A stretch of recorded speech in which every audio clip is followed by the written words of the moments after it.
There's a difference between complaining and caring enough to speak up. And today, that's what this episode is about. Saying something because you care, not because you want attention, not because you want conflict, and not because you're trying to tear something down. It's about speaking up when staying quiet would be easier. And that's what this podcast is on. Say something because you care. We begin right there. Welcome, all of you fantastic dental podcast listeners, to the My Practice, My Business Dental Podcast Show, where we help dentists profit and thrive with excerpts from the clinical business of dentistry training here at My Practice, My Business. We'll be addressing and answering questions with current trends dentists and their teams face each and every day in their pursuit of this wonderful career we call dentistry.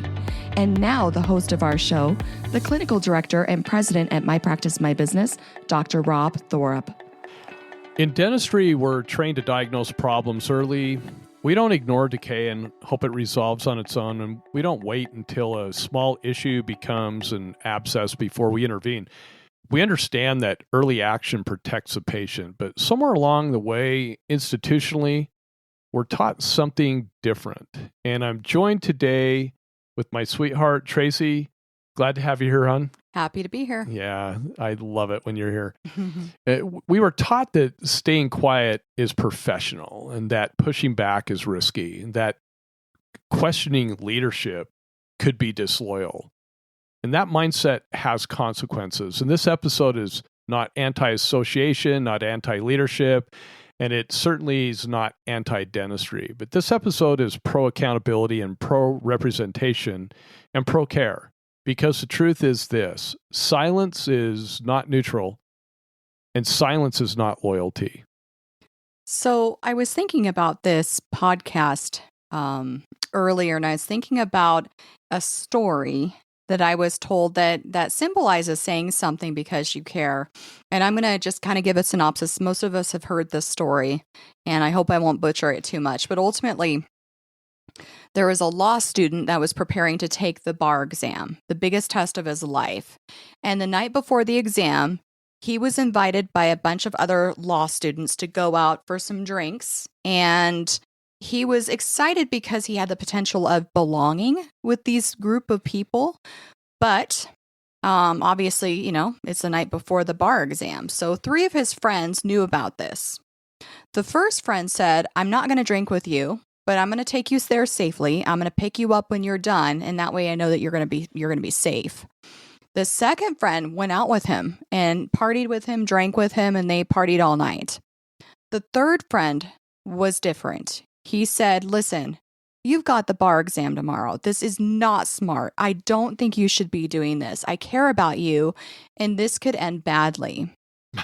So the third friend wasn't judging him. He wasn't trying to control him. He wasn't acting superior. He was warning him because he cared about his future.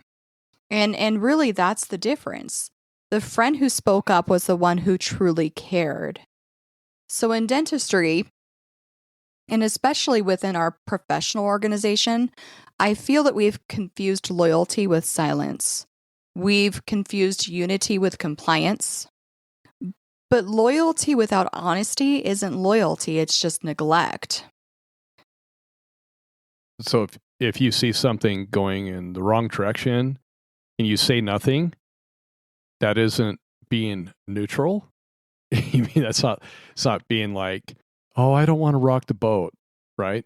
That you're saying that's an endorsement by default of being wrong. Yeah. So speaking up is uncomfortable. It creates a tension. Sometimes it puts you at risk. Why do I feel like we're talking about the 5 dysfunctions of a team again? And caring's always required courage, though, hasn't it? It really has. And this is something that I'm really proud of to be a part of with you, Rob, is we both have the personalities that we say something if we feel that it's wrong or people are being neglected or not taken care of or not represented. And it's because we care about those people as well, and we want to protect them. Well, that scrutiny frustrates leadership, though. Yeah. And I understand why. No one, enjoys being criticized. Wait, let me say it. Nobody likes being told their baby's ugly. I was just going to say that. No one enjoys having uncomfortable questions asked, do they? But scrutiny doesn't destroy organizations. Ignoring scrutiny does. And we've seen this a lot in one of the dental networking groups with one of the leaders in that group. There are several leaders going after the ADA and the Good Old Boy Network. And there are individuals who are very vocal about holding the ADA accountable. And it's important to say this clearly. Those same individuals also acknowledge positive change when it happens. That we've seen that on their networking groups. And that's so that's not hostility. We call that engagement. What frustrates so many providers is the growing perception that too many people within organized dentistry are involved simply for a title. Yes. Rather than being responsible. And when leadership exists primarily to preserve that status quo instead of challenging it, that's when trust erodes. And that's why so many people have dropped their membership in the ADA, their state associations, because many dentists, they feel like they're paying dues without representation. And a modern version, that's like the modern version of no taxation without representation, right? That's what they've all told me. They've expressed frustration that they pay their membership dues, expecting advocacy and clarity and protection, but then they face overreach. When they get overreach, especially from those third-party entities, they often feel like they're yelling into a brick wall, and that's where they actually try to get us involved, which is interesting. And that's where it gets painful for the dentist and the team members that are on those front lines, because dentists reach out for guidance when insurance companies misinterpret the CDT codebook. They seek clarity, or they seek protection, or they seek reassurance from, that person, the association, the state association, the national association, which would be the ADA, they want their back. They want them to have their back. They think, I'm paying dues, they should have my back. And too often, the response they receive is silence. Right? Yes, which is unfortunate that we've seen that a few times over the last 3 or 4 months. And whether it's intentional or not, the silence is sending a message to these doctors. And that message really is that you're on your own. And that's not what professional advocacy is supposed to look like. One of the most commonly raised concerns that I hear involves the relationship between organized dentistry and third-party payers, particularly, our good friends at Delta Dental. This isn't about accusing anyone of bad intent.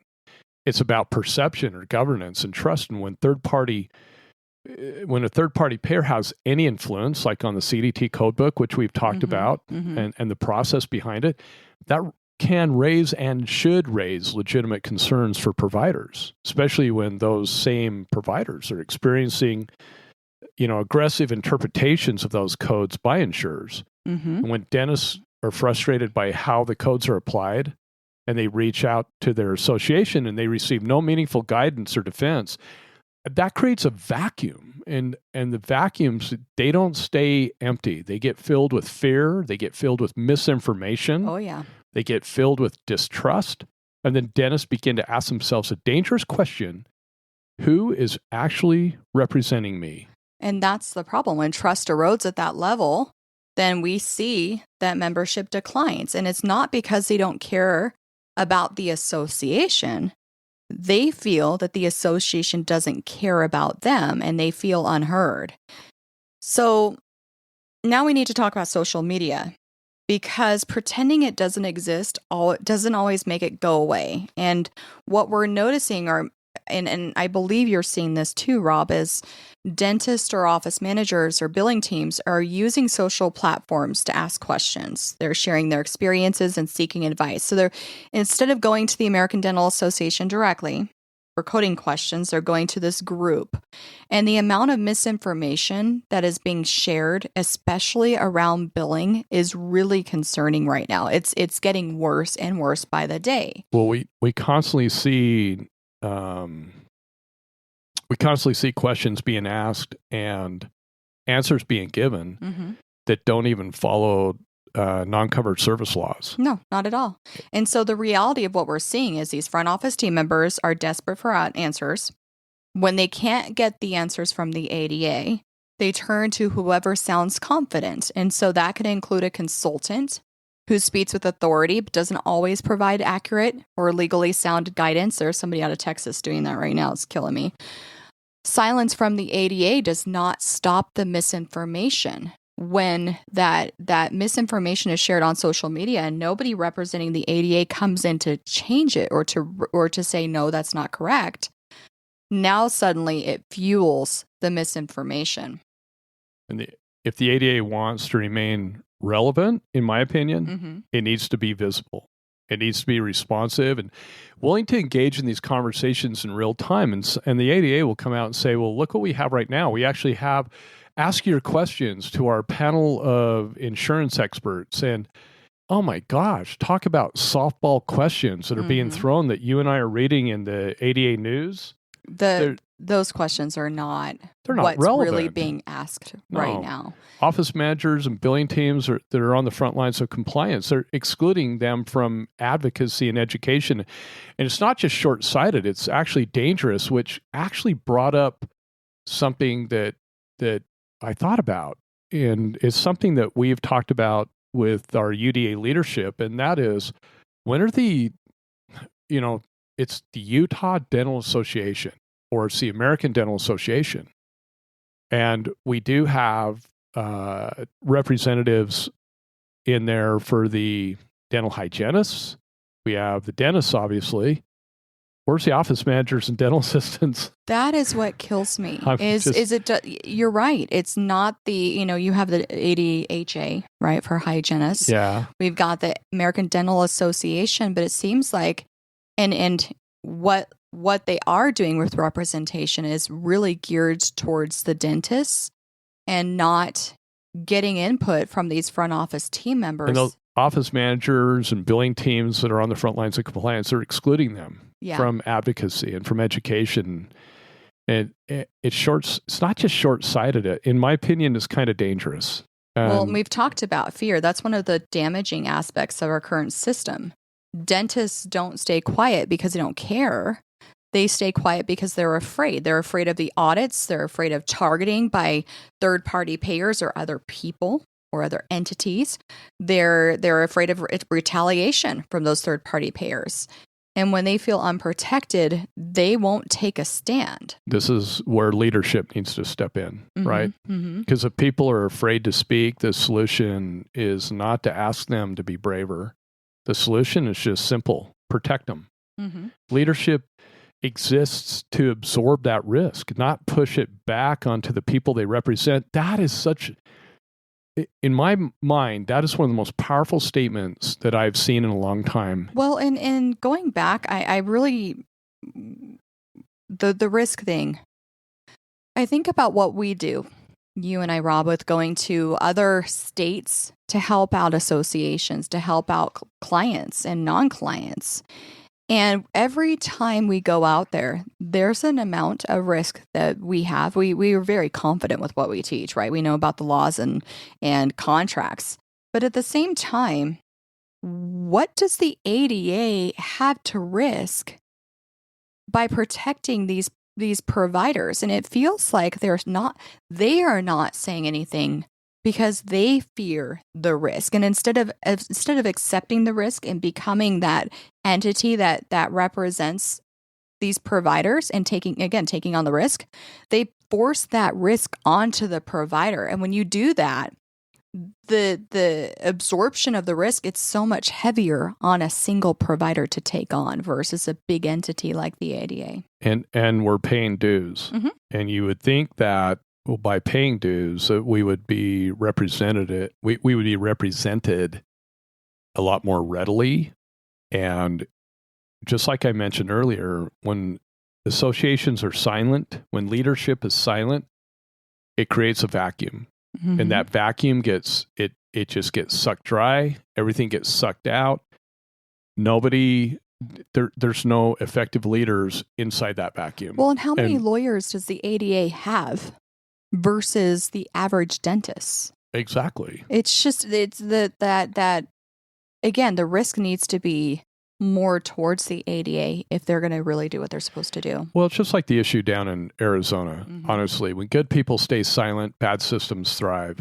And you and I are not staying silent. No. And we are defending all the dentists in the state of Arizona who actually bill CDT codes to their patients. They don't just write them off. And that's Mm-hmm. what the non-covered service law is all about. And so you've got this leadership down there. You got two forms of leadership, in my opinion. And you and I, Mm-hmm. we've talked about this, but I mean, I'm bringing it out a Mm-hmm. little more openly now. And that is, you've got the Division of Professional Licensing, which is the Arizona State Dental Board. Then you have the Arizona State Dental Association. And the Arizona State Dental Association doesn't want to defend their dentists. We don't want to get involved with the board. Are you kidding me? Really? Why are we getting involved up here in Utah to help out the Arizona dentists? Of course, that's who we are. That's what we do. But it drives me insane that the association is not the advocate for the dentists in Arizona who are billing appropriately and ethically because of some perceived ideology that these board members have, and they are so obviously wrong. Well, and all the ADA has to do is put in writing a single letter, all of their policies that support billing for particular codes. And so they're already in writing. The only thing they would have to do is literally take them all and put them into a single letter with their header on it and give it. Exactly. I think we're going to have a positive change in Arizona, just like we had a positive change in Idaho. We got Idaho dentists to start standing up for themselves, gave them the courage, gave them the information, gave them the support they needed. And now our friends in Idaho are starting to take charge. We've got people in other states that are doing the same thing. And I'm going to say this right now. Mm-hmm. How do I want to say this?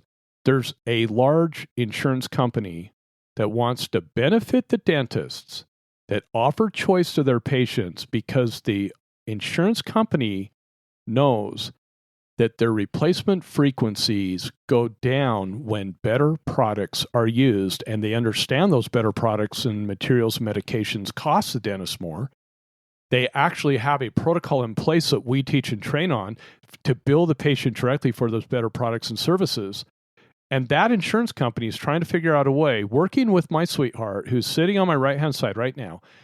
That insurance company is trying to figure out a way, collaborating with us, to benefit the dentists who actually provide better products and services to their patients because the insurance company pays out less, which means they make more and they see the benefit of that. What a concept. What a concept. So we're going to talk about this, but remind me to tell you about a screenshot I took. I took a screenshot, people, but you do it too, of a letter from an insurance company similar to what we're talking about. So I'll share that with you later. But we're married and we live with each other and work with each other. You think we would talk with each other more often, but here's where I'm going to get frustrated. Yeah. And I don't mind the listeners hearing this. We get paid fairly for what we do when it comes to our dental practice. Working with over 27 insurance companies, we're profitable with treating our patients at a wholesale level. Oh, yeah. Not even retail, but wholesale across the board, which most practices are not. And the insurance companies are very well of what we do and how we treatment plan and how we take care of our patients. And I'm very proud of what we do. Now, going to the My Practice, My Business side and the training side, it takes a lot of emotional, physical, mental toll on you and I, and we get paid fairly for what we do with that. And a lot of the money that we get, we throw back into legislation to further protect clients and non-clients, right? Up to 6 digits a year sometimes. So this is where I'm just going to express some frustration. We also do things above and beyond because we care. We care about the clients and non-clients in other states that are not feeling that they are being represented or taken care of or fought on behalf of. I'm thinking of all the money that the American Dental Association receives in dues. And I think of the fact that you and I are going to these other states to help protect these providers. And I've been getting the question a lot. How do you guys get paid for that? And we don't. And it's a little frustrating because I feel that it would take a lot of stress off of us if the ADA did what they were supposed to do. Or the state associations. Or the state associations did what they... And so does that mean we're going to stop? No, we're not going to stop. No, but you know what? The state associations, I don't know who it's been, but somebody told them that, don't do that. Don't rock the boat. I heard don't rock the boat from UDA leaders, honey, 30 years ago. Yeah. And I think we've rocked the boat. I'm gonna spit out my drink there. So I interrupted your thought. But that's where I will just say, listen, I'm saying this because I care. And I can see where the frustration is from these providers saying that they're not feeling represented because they feel that other people and entities are helping them more. And I think of all the things the ADA could do that they're choosing not to. So let's give a call to action to the ADA and every state dental association. My first thing would be listen and then act. Listening without action is not leadership. It's just theater. It's platitudes without action. That would be my first thing, would be listen and then act on it. I think the second thing should be create real advocacy pathways. People don't know where to go when they're frustrated. So dedicate departments for certain areas. If it's a, state violation of state law, there needs to be departments that are involved in redirecting people to the right resource, whether it's the insurance commissioner. And by the way, if there's no insurance commissioner dedicated to provider complaints, that's something that the ADA should help guide. Timely responses. A lot of these things are urgent when they come up, and getting somebody to respond quickly would be really important. And then helping with that escalation process. Instead of saying you signed a contract, stop it. You should be saying, okay, it says this in the contract, but does that portion of the contract violate any section of the state law? And if it doesn't, maybe we can work on getting you to the right people to make sure that state law changes. I love that because we've seen that problem so many times. Yeah. I think the third thing would be include the team. It's not just the doctor, because sometimes information hits the doctor's ears and it falls on deaf ears. 100%. So office managers and billing professionals they're not secondary players. No, they're frontline people. They're essential to the ethical and compliant dentistry. They know what's going on and their voices need to be heard. I think that a department dedicated to the education and support of those people is really important, especially when it comes to billing. I'm noticing that instead of going directly to the American Dental Association coding department or the CDT codebook or their own coding companion created by the American Dental Association. Not the off-brand crap people and not are going to other entities that, hence when you and I talked about last podcast, an email from the legal department of a certain third-party billing entity is reaching out to you because they know that they're messing up. Well, and who knows what's going to happen, right? It might be, just, trying to pacify the situation. But my bottom line is why are you not pushing for your own coding book and really saying this is where you need to go for that's what the ADA should information. be doing. That's the ADA exactly. should be the one. They're the authority. It doesn't make sense. It shouldn't be us, and it shouldn't be.